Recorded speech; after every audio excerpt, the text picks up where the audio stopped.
Hi there, Sean Kosofsky here, the Nonprofit Fixer, and today I just want to describe my hugely popular Get in Your Lane infographic. This tool I created years ago to help organizations, especially executive directors and boards, understand the division of labor between the ED, the board, and the different officers and committees.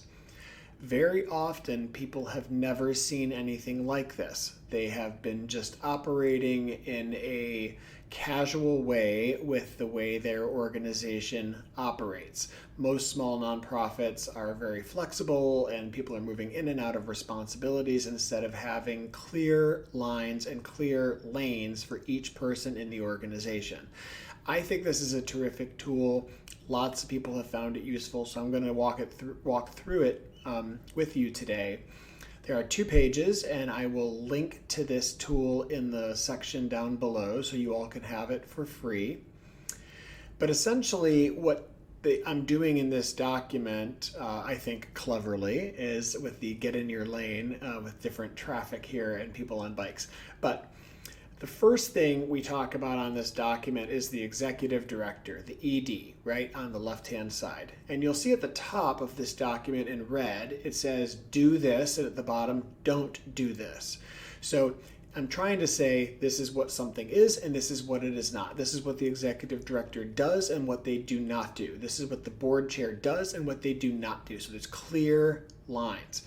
This is going to work for 90% of public charities, not private foundations, but 90% of public charities. This is going to make sense and it's going to work. Everyone's going to have an exception, but this is generally going to work for most nonprofits. For example, the big exception I see is that some people call their executive committee or use their executive committee differently, but most of the time, this is how things work. So you'll see on the left-hand side, executive directors do this, and you'll see a alternating red and blue sort of like font just to make it easy on the eyes. The executive director hires staff and vendors and they fire them. They create all the operational policies. So after the board passes like higher level policies, the staff then implement and pass their own sort of like operational policies. Identifying, managing, and limiting risk. This is stuff happening at the staff level with the executive director.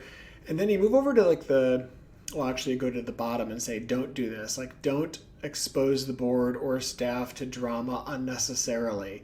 You don't want to be running board meetings. The ED should not be running board meetings. The chair should be doing that. And then you move to the right, you'll see that I have some clear tips here on what the board chair should do, or sometimes people call it the board president, and what they should not do.